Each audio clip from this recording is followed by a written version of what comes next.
Bonjour depuis Alep, je voulais juste faire cette petite vidéo, peut-être cette longue vidéo d'ailleurs, pour à la fois vous transmettre ce qui se passe ici depuis ces dernières semaines, ces derniers mois, et également faire cette vidéo pour lire la lettre que j'avais écrite au président. Certaines personnes m'ont dit que je ferais mieux de me taire parce que c'est dangereux, parce que je parle d'un sujet qui va beaucoup déranger ceux qui aujourd'hui sont candidats à l'élection présidentielle. D'ailleurs, pour ne citer que quelques-uns, Monsieur Macron, Monsieur Hamon, Monsieur Hollande ont eu mon courrier, mais je n'ai jamais eu de réponse. Je sais qu'ils l'ont lu, je sais qu'ils l'ont eu en tout cas, mais bon, écoutez, c'est comme ça. Si certains veulent me faire taire toujours en disant que bon voilà, c'est une patate chaude et que ce serait mieux que voilà, que je lance ce sujet plus tard ou que je le lance pas du tout. Beaucoup de gens soutiennent et continuent de soutenir le travail que je fais ici et ça, je vous en remercie. C'est modeste, mais c'est une goutte d'eau parmi d'autres gouttes d'eau. Je voulais donc faire cette vidéo pour parler de la lettre, lire la lettre, vous raconter aussi ce qui se passe ici, c'est-à-dire que les combats continuent en périphérie de la ville et tout autour ici. Derrière moi, où on avait l'habitude de recevoir beaucoup de roquettes, de mortiers, de bonbonnes de gaz, etc. On en a plus reçu depuis la libération, pas ici en tout cas. On a eu des attentats à la bombe, c'est-à-dire que les gens posaient des bombes sur les voitures. Hier encore, ils ont piégé des poubelles, donc beaucoup de gens sont morts. Et les mines surtout. C'est le plus grand problème, c'est que tout ce qui pouvait être piégé a été piégé. Les machines à laver, les murs, les entrées de porte, les escaliers, jusqu'à piéger des jouets. Bon, vous me direz c'est la guerre, c'est comme ça, mais on soutient ces groupes. On soutient ces groupes et aujourd'hui j'ai fait cette démarche, je veux dire, de rédiger cette lettre au président de la République parce que les élections présidentielles doivent décider de personnalités politiques qui nous représentent et qui représentent notre politique internationale. Je veux dire que on a participé au meurtre des Syriens et on continue à participer aujourd'hui à l'embargo sur le pays tout entier qui ne condamne pas le gouvernement mais qui condamne les gens qui sont obligés de s'échapper du pays. Et ça me fait rire quand je vois beaucoup de politiques à travers le monde qui disent « bienvenue aux réfugiés ». Alors que c'est eux qui financent les groupes terroristes, qui les font partir. Je veux dire que oui, il y a les bombardements, il y a plein de choses. Mais la réalité, c'est pas les bombardements qu'ils fuient. Les gens, ils ont accepté de mourir ici. Il n'y a pas de problème avec ça. La seule chose qu'ils veulent pas, c'est perdre une jambe ou être, voilà, défiguré. Mais ce que les gens n'arrivent pas à supporter ici, c'est la crise économique. C'est le fait que la devise syrienne n'ait plus de valeur, le fait que tout repose sur le dollar, le fait que les gens n'aient pas d'emploi, n'aient pas de travail, n'aient pas d'argent, que certaines familles ne puissent pas payer à manger pour leurs enfants. Donc évidemment, ils ont des visas gratuits, etc. Comment refuser un Eldorado? Et puis après, au bout d'un moment, il y a l'effet domino, c'est-à-dire qu'une bonne partie de votre famille, elle est partie. Donc au bout d'un moment, vous voulez partir. Bon. Ce sont simplement des mots pour essayer de transmettre ce que les gens vivent ici. Et voilà, si certaines personnes continuent à vouloir que j'arrête de faire ce que je fais, d'ailleurs, j'avais reçu un courrier du Quai d'Orsay, un courrier de la cellule de crise qui m'avait écrit qu'ils avaient été informés de ma présence à Alep pour le compte de l'association We Are Super Heroes. Et attention à la sémantique, elle est très intéressante, que ma présence ici était, attention, formellement déconseillée. Voilà. Bon, je comprends que mon pays essaie de me protéger, mais bon. Par ailleurs, l'ambassade de France en Syrie est fermée depuis le 6 mars 2012 et il m'informe que nous ne serions pas en mesure de vous venir en aide en cas d'accident. Bon, ça c'est une chose. Par contre, il y a la suite qui dit que, en vertu de la loi Kouchner, si par malheur on devait venir m'aider, eh bien je devrais être redevable de l'État français de tous les frais qui seraient engagés pour venir à mon secours. D'ailleurs, ce que l'on me dit du coup, c'est que à la suite de l'activité que je mène sur le pays ici en Syrie, ce que l'on me conseille, c'est de cesser de m'exposer dans les médias et sur Internet et de quitter immédiatement le pays pour, je cite, ne pas exposer inutilement ma vie et ma liberté. Inutilement. Alors par contre, on soutient des groupes armés ici, on soutient des associations françaises qui soutiennent uniquement des zones terroristes, qui soutiennent des groupes armés. Par contre, moi en tant que Français, eh bien malheureusement on ne pourra pas venir en aide. Si on me vient en aide, je devrais rembourser. Et en plus, ma présence est considérée comme inutile. D'ailleurs, je suis invité à cesser de m'exposer dans les médias et sur Internet. En gros, à quoi? À me la fermer? Je suis conscient de la situation de mon pays. Je veux dire que je suis pas un activiste idiot qui conteste tout ce que mon gouvernement fait. Je sais que notre pays et nos politiques, notre économie, notre situation actuelle, elle est basée sur le sang, elle a été basée sur la guerre, elle a été basée sur la conquête, sur la construction, sur la destruction. Je sais tout ça. Malheureusement, je vis ici en Syrie. J'aide des Syriens qui vivent cette situation. Donc je me lève contre cette situation parce que cette situation, si aujourd'hui elle est profitable à notre pays, elle n'est pas profitable aux gens que j'essaie d'aider ici et au pays syrien, elle n'est pas profitable à notre propre pays puisqu'on soutient des groupes armés qui tuent déjà les citoyens français. Je voulais donc lire la lettre que j'ai écrite au président. Je suis navré pour cette vidéo qui sera longue, mais je sais que certaines personnes m'ont dit qu'elle était peut-être un petit peu longue d'1 ou 2 pages, mais j'ai souhaité la faire de 4 pages, ce qui n'est pas grand-chose pour raconter un an d'histoire, d'expérience, de témoignages. J'ai souhaité la faire un tout petit peu plus longue pour témoigner de points vraiment essentiels sur la situation ici à Alep. Voilà. Donc qui aura la patience de la lire par lui-même pourra la lire en ligne ou simplement l'écouter telle que je l'ai écrite, modestement. Je veux dire encore une fois que j'ai pas la prétention de vous dire quoi penser, ni quoi croire, ni voilà. Mais c'est mon témoignage, je le fais avec les risques que ça engage. J'ai subi depuis que je suis ici des menaces, des attaques. Je me bats tous les jours pour aider les gens comme je peux. Et il est où mon pays? Il est où l'État français? Il est où l'Europe qui parle d'aider les Syriens, qui parle d'aider les gens? Il n'y a pas. Bref.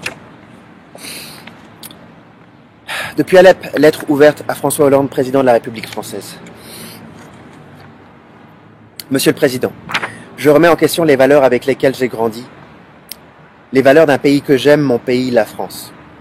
Je m'adresse à vous en tant que citoyen français arrivé sans idée préconçue en territoire syrien, vivant à Alep Ouest, redevenu Alep Est, Alep tout entière, et ce en qualité d'humanitaire politiquement neutre depuis environ 1 an. L'exercice est difficile, non seulement parce que je suis le seul Français à vivre ici à Alep, ce qui me place en ligne de mire avec un témoignage à contre-courant, mais aussi de par la difficulté de témoigner de ce que nous avons vécu ici qui défiait parfois l'horreur. Je suis témoin d'un massacre et d'une situation humanitaire catastrophique dont nous sommes les acteurs et en partie les commanditaires en soutenant le terrorisme. Je vous dédie ce message ainsi qu'à toute personne susceptible de prendre des décisions qui fassent de la paix de la population civile une priorité. Tous les jours, j'ai dû affronter la mort comme tout à chacun dans cette ville. Et la mission que je me suis donnée m'a amené à visiter des familles qui résidaient au plus près de ceux que nous décrivons comme des opposants depuis le début du conflit. Personnellement, je n'ai pu observer que des drapeaux noirs, photos à l'appui, sur toutes les lignes de front, signe de ralliement des groupes que nous combattons depuis de nombreuses années en France. La population est aujourd'hui unie, non pour combattre le gouvernement, mais pour combattre les groupes terroristes, quels que soient les titres que nous pouvons leur donner, pour modérer leurs actions et leurs raisons d'être. Ces groupes armés se font appeler Al-Jaysh al-Khair, donc l'armée syrienne libre, Jabhat al-Nusra, aussi appelé Fatah al-Sham, qui est une des branches majeures d'Al-Qaïda ici, Jaysh al-Islam, Harakat Nour al-Din al-Zinki, Brukat Sultan al-Murad. Certes, il existe une opposition antigouvernementale, comme c'est le cas pour tout gouvernement, une opposition plus ou moins pacifique, mais elle est réellement minoritaire. Depuis le début et jusqu'à aujourd'hui, la quasi-totalité des forces sur place qui continuent de bombarder Alep sont celles des combattants armés appartenant à des groupes prêts à tout. J'utilise le terme terroriste, car il n'y a pas de rebelles à Alep, tout du moins rien qui permette de les considérer comme tels. Il est irresponsable de continuer à jouer avec les mots en préférant les désigner ainsi en Syrie, alors qu'en France, nous les classons dans la liste des organisations terroristes. Les combattants ont été évacués avec leurs armes individuelles par accord avec le gouvernement et sont tous partis à Idlib, sinon en Turquie, qui est totalement uniquement occupée par divers groupes armés et leurs familles. Malheureusement, nombre d'entre eux sont revenus en bordure d'Alep et ont repris les bombardements sur les civils et les attaques civiles et les attaques suicides, ici comme partout en Syrie. Tout ce que j'avance, je suis à même de le documenter.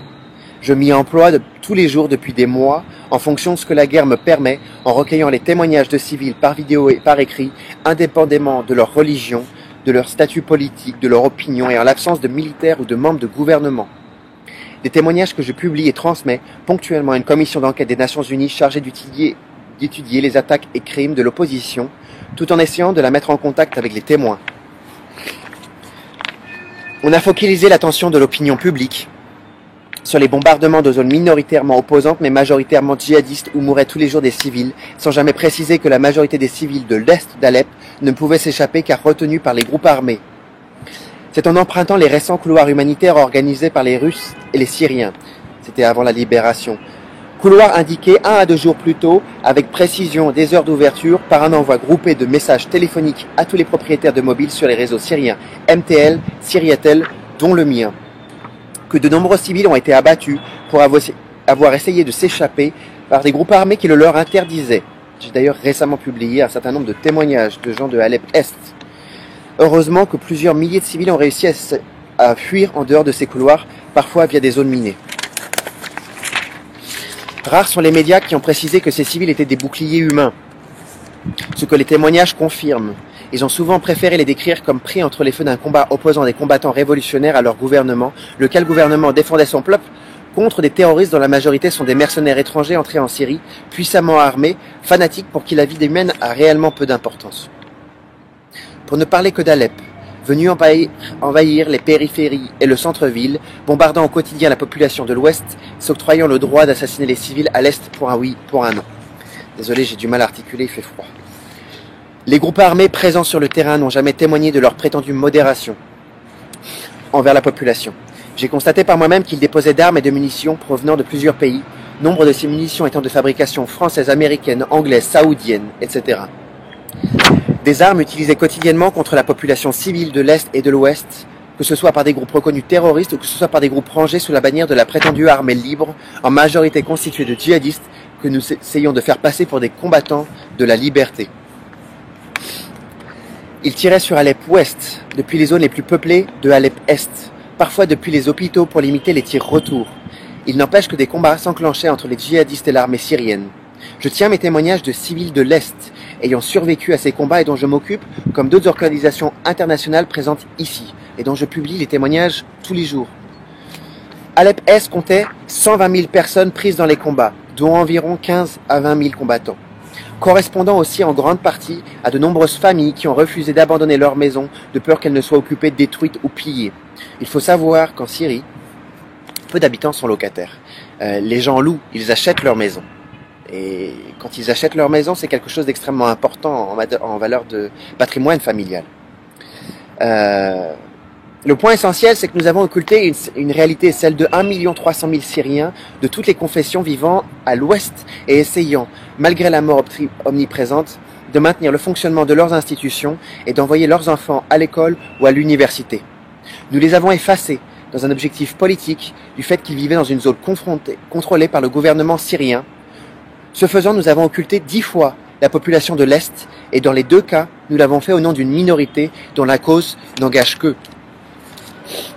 Il n'y a pas un seul jour où nous n'avons pas été victimes des tirs de sniper, des attaques de mortiers, des bonbonnes de gaz, roquettes, des balles explosives, des vraies roquettes. Sur les rues, les habitations, les hôpitaux, les écoles. Il n'y a pas un seul jour où des dizaines de personnes ne sont pas mortes, ne sont pas évacuées dans un état critique vers les hôpitaux surpeuplés par les attaques continuelles, alors qu'il n'y avait pas dans la ville, il n'y avait pas d'armée dans la ville, à part dans les checkpoints. Tous les armées et miliciens protégeant les lignes de front. Tous les jours, des adultes, des enfants, des familles ont été broyés par toutes sortes de projectiles. Et si je m'exprime comme un Syrien, c'est pour avoir été confronté à cette guerre au quotidien. J'ai la chance, aujourd'hui, d'être encore en vie. Étant secouriste, j'ai essayé de sauver des vies. Je n'ai pas toujours pu y arriver. Les gens avaient les jambes, les bras, les morceaux de corps arrachés, fondus, brûlés. Je n'ai pas les mots justes pour décrire ce que la population a vécu ici. C'est très dur à partager et c'est difficile parce que on ne savait pas si on allait rester en vie. J'ai continuellement été à la rencontre de civils déplacés à l'intérieur du pays. Leurs témoignages sont sans appel. À l'est d'Appel, la loi de la charia régnait à travers des tribunaux islamiques sommaires, constitués par des combattants et des cheikhs, s'autorisant en fonction des fatwas, qui sont des décrets religieux, d'emprisonner, de torturer, de marier des enfants et d'exécuter qui bon leur semblait. Après la libération d'Alep-Est, il s'est avéré que les djihadistes disposaient aussi d'un énorme stock de nourriture. J'ai vu des amoncellements de colis humanitaires pouvant suffire à un an de siège. Les familles témoignent de leur impossibilité d'en profiter et de la famine endurée du fait du siège de l'armée, c'est vrai, mais surtout du monopole des tarifs ou du troc prohibitif pratiqué par les groupes armés, allant jusqu'à 50 fois le prix normal. Ceux qui acceptaient de combattre de leur côté bénéficiaient d'un traitement de faveur. En revanche, comme me l'ont dit récemment certains de leurs sympathisants restés à l'Est, nous n'aimons pas ce gouvernement, mais si quelqu'un les critique, les combattants de l'armée libre ou d'autres groupes, ils les tuent. Elle est où la liberté?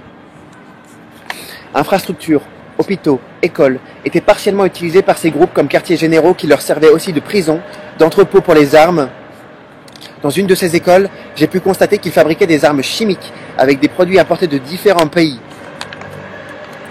Et ces derniers mois, suite au pire des combats, j'ai assisté à l'arrivée de blessés à la chlorine dont la peau brûlait littéralement. À l'Est, les hôpitaux soignaient principalement les combattants et leurs familles, ou ceux qui pouvaient payer. Là aussi, après la libération d'Alep, j'ai constaté par moi-même des tonnes de médicaments et des hôpitaux qui restaient encore pourtant fonctionnels pour une zone de guerre, malgré leur façade et certaines zones partiellement atteintes, cela qui avait été annoncé plusieurs fois entièrement détruit. France Inter a encore annoncé hier que le dernier hôpital d'Alep avait été totalement détruit.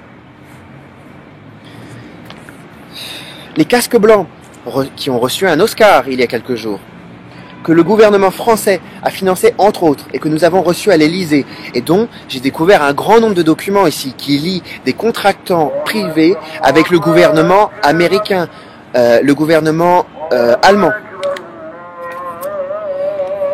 Pour un grand nombre d'entre eux, sont secouristes le jour et terroristes la nuit. Et vice-versa, ils ont prêté allégeance à Jabhat al-Nusra, Al-Qaïda, comme le prouvent les documents retrouvés après leur départ et comme en témoignent les habitants.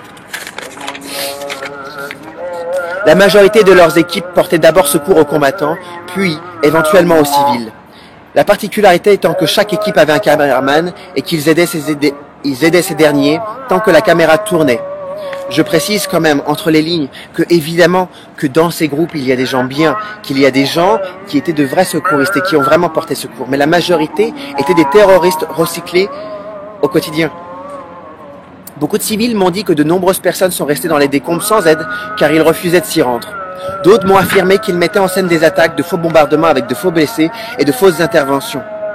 Notre gouvernement finance également des associations comme Syria Charity, porteuse du drapeau à 3 étoiles, laquelle s'appelait initialement Ligue pour une Syrie libre, appellation qui figure toujours dans ses comptes rendus, bien qu'apportant une aide humanitaire, une association qui a dépassé la ligne rouge en participant à une guerre d'opinion pour justifier le renversement du gouvernement en cachant la réalité du terrain, leur proximité avec les groupes armés, leur présence aussi soigneusement effacée de toutes les vidéos, et apportant un soutien médical constant aux forces djihadistes. Par rapport à Syria Charity, auquel tout le monde participe aujourd'hui, il faut comprendre qu'il n'aide que des gens dans des zones rebelles. Il n'aide pas les gens en Syrie. Il n'aide pas les gens en Syrie. Je veux dire que plus de 90% de la population vit dans les zones gouvernementales. Il n'aide que les gens sur des zones qui sont des zones terroristes et ont des liens qui sont vérifiables et que je peux prouver avec les organisations terroristes. C'est leur problème. Je veux dire que, mais il y a un moment, quand j'ai vu tout ce qui s'est passé jusqu'à maintenant avec Syria Charity, c'est pas possible de ne pas condamner ce qu'ils ont fait jusqu'à maintenant, même s'ils apportent une aide à des gens qui sont aussi coincés dans la guerre. Je peux pas contester ça. Ils apportent une aide, mais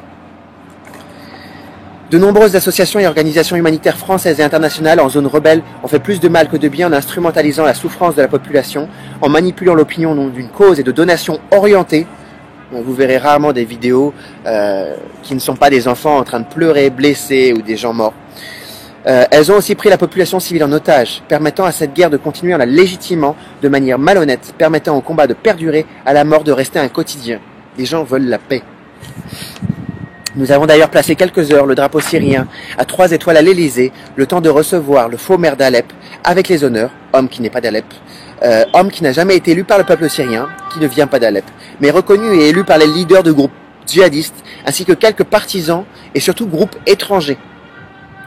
Ce drapeau n'a plus de sens de la liberté en Syrie. Il faut savoir que ce drapeau était le drapeau à 3 étoiles à la fin du mandat français ici en Syrie. Il est un symbole de mort au quotidien. Il est désormais associé à l'ASL, à l'Armée libre, un conglomérat de groupes djihadistes, majoritairement djihadistes, au plus proche de Al-Qaïda qui ne prônent la démocratie que devant les médias que nous soutenons. Nous ne devons surtout pas confondre le mouvement citoyen en 2011 et ceux qui se sont servis ici et partout dans le monde pour créer cette guerre. Oui, beaucoup de gens sont morts. Aucune guerre n'est juste, aucune. Je ne suis pas là pour nier ou défendre la violence extrême des bombardements sur Alep-Est pour permettre non pas sa chute, mais sa libération. C'est une réalité. Beaucoup de gens sont morts. Je veux dire qu'on ne peut pas ne pas remettre en question la manière dont les choses ont été faites. Évidemment, il y a des erreurs, il y a des fautes, il y a des crimes qui existent aussi. Mais il y a une réalité sur le terrain, je ne dirais pas qui justifie ce qui s'est passé, mais qui explique. Et il vous suffit d'écouter les témoignages des gens que je rencontre au quotidien, dont je publie des vidéos non montées, juste leurs témoignages. Et c'est eux qui parlent, c'est leur histoire, c'est eux qui le racontent. Pourtant, c'est eux qui étaient sur les bombes. Une autre réalité est que, mis à part des enfants blessés, des bombes ou des cris, nous avons effacé la présence des groupes armés, mais surtout effacé les civils, la vie. Nous les avons privés de voix, laissant les gens déduire de la situation à partir de leurs propres émotions face à une situation continuellement illustrée de manière catastrophique, utilisant le plus souvent des enfants. Comment remettre en question ce qui se passe ici, quelles que soient les preuves, les arguments proposés, quand on vous montre une situation où on vous fait croire que toute la Syrie est à feu et à sang de manière unilatérale à cause de son gouvernement. Que tout ce qui se passe ici et qui ne correspond pas à cette image est de la propagande. Que la priorité est d'imposer des no-fly zones, lesquelles, grâce à Dieu, ne sont jamais arrivées. Oui, elles auraient pérennisé le conflit, augmenté le nombre de morts et auraient permis aux terroristes de prendre Alep au lieu de la libérer de la guerre et de la mort. Les gens qui se sont échappés de l'est d'Alep ont vécu l'enfer, mais vivent leur arrivée ici comme une libération pour la majorité d'entre eux. Non une déportation, puisque la plupart sont retournés chez eux maintenant. Personne n'a souligné que près de 85% des civils qui étaient à Alep-Est sont venus se réfugier librement du côté de Ouest Alep, côté gouvernemental, c'est-à-dire la partie qui les bombardait, alors que des bus étaient affrétés pour Idlib, emmenant combattants et civils volontaires librement hors des zones gouvernementales. C'est une réalité, les gens ils sont venus ici. Ils ont choisi de venir ici. Ils se sont échappés par des zones où il y avait des mines. Ils se sont échappés en bravant les snipers. Pourquoi ils sont venus s'échapper ici alors que c'est ce gouvernement qui les bombarde? Expliquez-moi. La légitimité ainsi accordée aux djihadistes et à leur cause par les médias et les soutiens extérieurs leur a permis des avancées critiques autour de la ville, forçant des centaines de milliers de personnes à abandonner leur maison. Je me souviens que pendant des semaines entières, nous dormions habillés. Les sacs prêts à côté du lit, les terroristes et combats étaient tellement proches que parfois les balles traversaient la rue et que plus ils avançaient, plus leur position avançait, plus je pouvais les entendre hurler Allahu Akbar avant et après le tir de chaque portier sur la ville. Quels que soient les pays où ils ont été utilisés, les vidéos et contenus créés par les djihadistes et partisans, parfois montés de toutes pièces, ont été diffusés en prime time par nos médias. J'ai récemment illustré ce fameux Ismaël par le quotidien, qui fait partie, sinon qui est très proche du groupe de Noureddin al-Zinki et de Jeshedrer, et qui porte un fusil sniper et qui apparaît à côté de ceux qui ont coupé la tête du jeune Palestinien ici. J'ai publié les photos, ce qui n'a pas plu au quotidien. Instrumentaliser la mort et la souffrance des gens vivant au milieu des combats, l'amour et la compassion de ceux qui regardaient ces images. Comme les terroristes, nous avons vendu tellement de peur que personne ne s'est rendu compte que ces contenus avaient une visée et étaient créés en conséquence, sans jamais donner une voix aux civils concernés.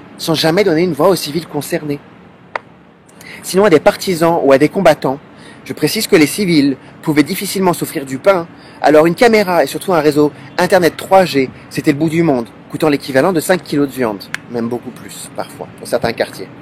À défaut d'avoir le nombre de combattants pour détruire le gouvernement, nous avons complété notre impact sur le conflit en jouant sur les sentiments pour influencer l'opinion publique et son consentement tacite dans ce conflit. Du côté ouest, documenté en temps réel, la situation n'a jamais été un réflexe pour quiconque car c'était trop dangereux. Je l'ai fait. Au quotidien, je l'ai fait même depuis ce toit où c'était difficile, c'était dangereux, mais c'était la seule manière pour moi, quand je vous parle de la guerre, quand je vous parle de ce que vivent les gens, de ce que l'on vit tous les jours, de vous montrer la guerre. Il faut que je vous montre la guerre pour que vous compreniez. Sinon, ça n'a pas de sens. Faire un live Facebook ou publier un reportage montrant les lieux des attaques leur permettait de préciser, réajuster leurs tirs et de viser les zones denses. Dans un double discours et sur leur propre chaîne de télévision ici en Syrie, l'armée syrienne libre, d'un côté, parlait de soi-disant venir libérer la population, et d'un autre côté, ils présentaient ces attaques comme des punitions, nous, infidèles, vivant du côté de Bachar al-Assad. Dernière page, je vous rassure. Cette chaîne de télévision est accessible par n'importe qui ici. Je me souviens encore, à l'époque, quand je suis arrivé en Syrie, ils appelaient à l'unité de tous les groupes djihadistes sous l'armée libre. Tous les groupes djihadistes. Et ça, sur la chaîne officielle de l'armée libre. Ils appelaient même à l'unité avec Daesh. Ils ont réussi à le faire récemment, grâce au cessez-le-feu, grâce au pourparlers avec Genève et Astana. Qu'est-ce qui va arriver par la suite, je ne sais pas. À la libération, les reportages des Russes, comme les témoignages des Syriens sous l'occupation des groupes armés, ont été immédiatement qualifiés de propagande, de sorte à décrédibiliser tout ce qui pourrait émerger de la Syrie elle-même, de ceux qui vivent ou sont sur le terrain. Cette année passée a été réellement celle de la désinformation. Un combat pour la liberté du peuple syrien. Nous utilisons ce mot fourre-tout sans jamais l'avoir argumenté ni justifié. Et c'est faux. La liberté, elle est là. Quelle liberté? Quel peuple syrien? Détruire le gouvernement, étouffer le pays sous les sanctions pour y apporter quoi? Notre bon savoir-faire démocratique? Les Français ont-ils posé la question de savoir quel serait le programme de l'après? Non. La liberté, point. Facile, le programme politique et social de ces groupes terroristes est en opposition avec la liberté, la démocratie, nos valeurs ou celles de la majorité des pays du monde. C'est au nom de nos intérêts, non au nom de notre liberté et de leur liberté, que nous instrumentalisons ces groupes qui appellent à la création d'un État islamique, d'un califat en Syrie. Ne demandez pas ce qu'ils comptent offrir au peuple syrien, demandez-leur ce qu'ils comptent leur prendre, leur enlever, leur imposer. Tous les civils que je rencontre au quotidien refusent d'imaginer cette opinion un seul instant, cette option un seul instant. Ceux qui l'ont vécu essayent de l'oublier. Monsieur le Président, nous avons, comme de nombreux pays, une très grande responsabilité dans cette guerre que nous avons essayé de porter à son terme, terme sous-entendant le renversement du gouvernement syrien à tout prix. Ces dernières années, nous avons, aux côtés de nombreux pays, participé à la destruction de la Syrie, un pays en grande partie francophone et dont le peuple aime la France. Nombreux sont ceux qui parlent français. Croyez-moi, j'enseigne à l'école.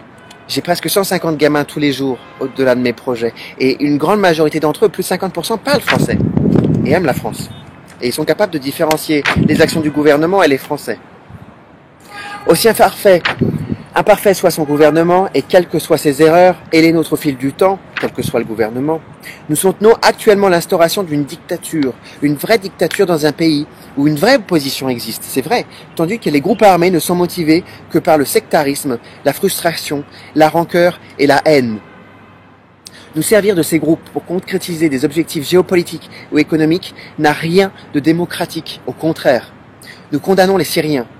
Ayant parcouru le pays, j'ai pu constater que malgré certaines critiques et quoi que l'on dise, la très grande majorité des Syriens soutiennent honnêtement et sincèrement leur gouvernement et soutiennent celui qu'ils appellent leur président et non pas un dictateur, Bachar al-Assad.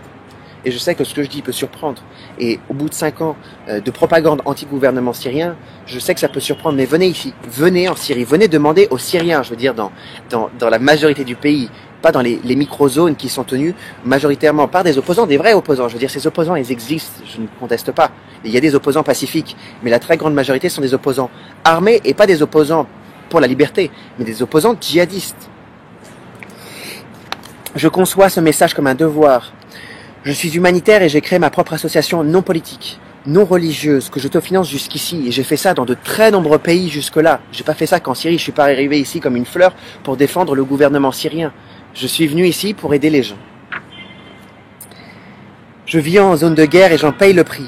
J'ai pris les risques nécessaires pour aider modestement les civils.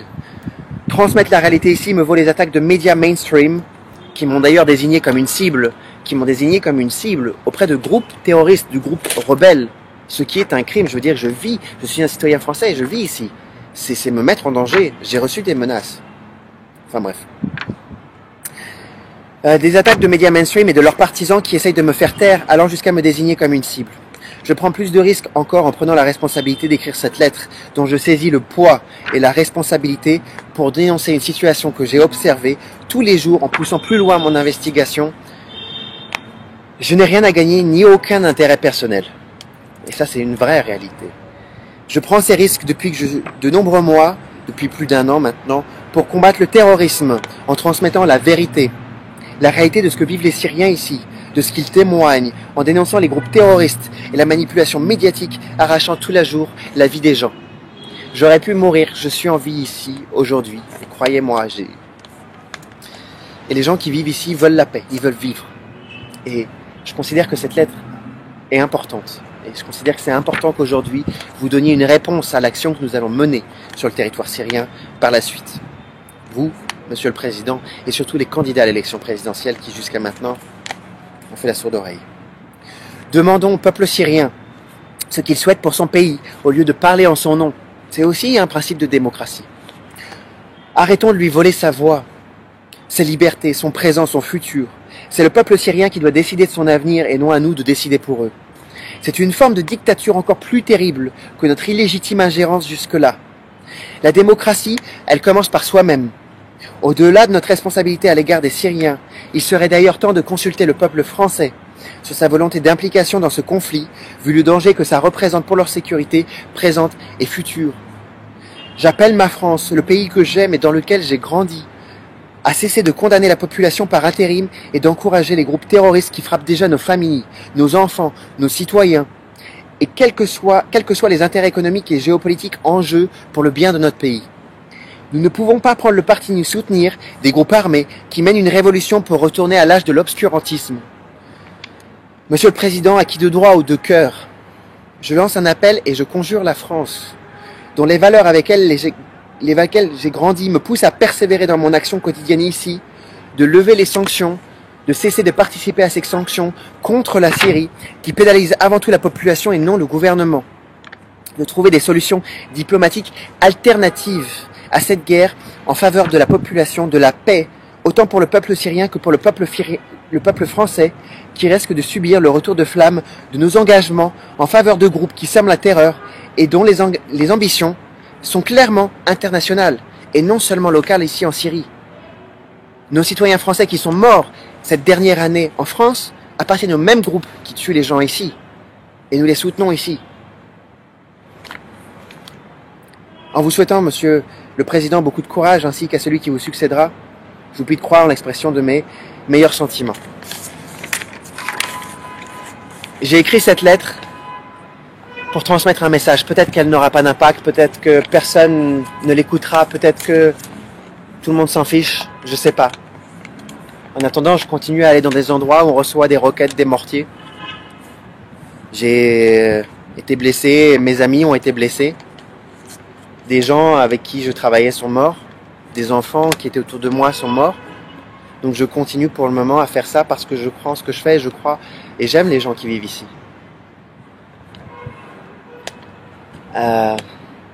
Cette guerre n'a plus aucun sens. Je veux dire qu'il y a un moment aujourd'hui, il va falloir penser à l'alternative. Pas pour la politique, etc. Je parle vraiment en termes d'humains. Les gens qui vivent ici, qui sont coincés dehors ou qui sont coincés en zone rebelle, parce que beaucoup d'entre eux sont coincés en zone rebelle, et particulièrement les jeunes et les enfants. Il faut trouver un moyen aujourd'hui, des solutions alternatives pour que la paix soit notre priorité. Les médias jusqu'à maintenant ont pérennisé le mensonge et la mort. J'espère que, à partir de demain, ceux qui se présentent à l'élection présidentielle, qui se prétendent être les futurs représentants du peuple, nous représentent pour la paix et non pas pour le mensonge. Et j'espère qu'ils accepteront de donner un écho à ce message en tant que citoyen français et en tant que quelqu'un qui aujourd'hui vit sur le terrain et qui vous partage ce message. Voilà. Merci et à bientôt.